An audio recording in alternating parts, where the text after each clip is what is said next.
Du nord au sud, de l'est à l'ouest et partout dans la diaspora, après la compilation des procès-verbaux issus du bureau de vote et la vérification des représentations sur le terrain, il apparaît clairement que nous sommes sortis vainqueurs avec une marge écrasante, un score supérieur à 50% de suffrages exprimés.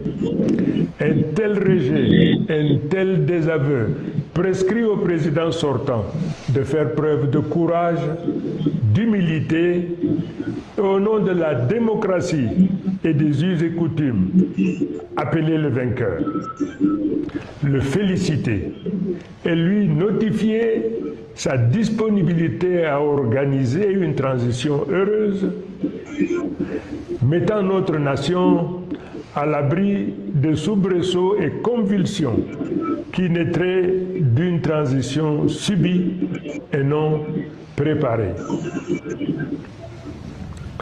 De la sorte, l'humanité entière reconnaîtrait en lui un homme de paix, soucieux de laisser un héritage dont on citerait l'exemple aux générations à venir. Mais hélas, telle ne semble pas être votre prédisposition. Mais malgré tout, sans arrière-pensée et d'un bon cœur, ma main reste tendue pour une transition pacifique. Mesdames et messieurs, il me plaît de rappeler avec force qu'en dépit de tous les obstacles érigés sur notre chemin, aujourd'hui, nous disposons de deux leviers.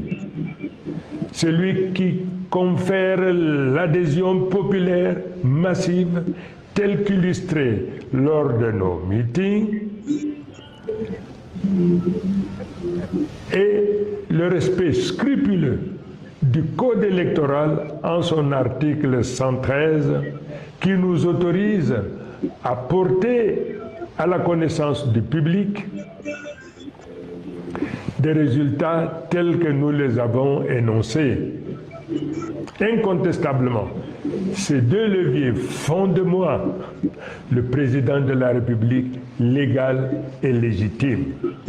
Dès lors, si le Conseil constitutionnel proclame des résultats falsifiés et tronqués, il se rendra complice d'une forfaiture, car le peuple camerounais, dans son immense majorité, n'acceptera jamais la validation par le Conseil constitutionnel de la falsification et du bourrage des urnes à une échelle historique telle que cela est porté à la connaissance du monde entier.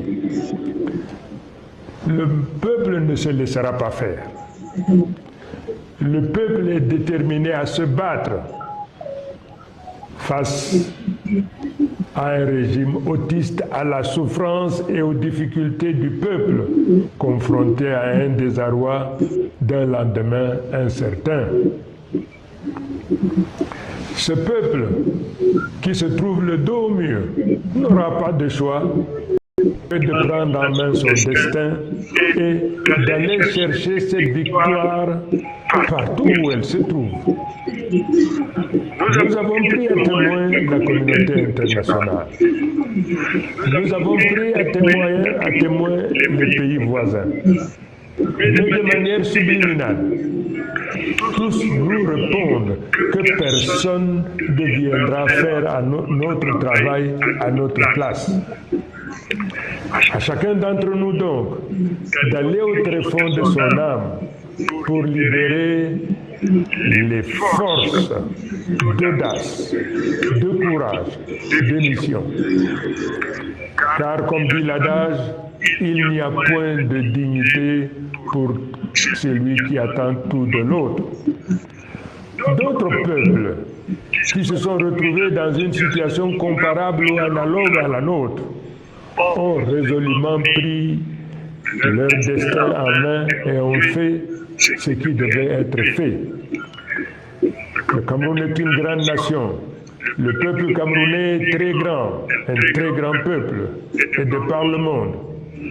Le peuple doit se préparer à montrer au monde que ce qui nous est arrivé ou nous arrive n'est pas une fatalité, et qu'ensemble, nous nous préparons à relever ces défis. À nos compatriotes du Nord, du Sud, de l'Est et de l'Ouest, partout où vous vous trouvez dans le monde, ayant présent à l'esprit la nécessité de protéger et de promouvoir notre nation, comme un seul homme, comme un seul homme. Nous allons nous lever pour marcher, pour protester la main, dans l'amitié, la fraternité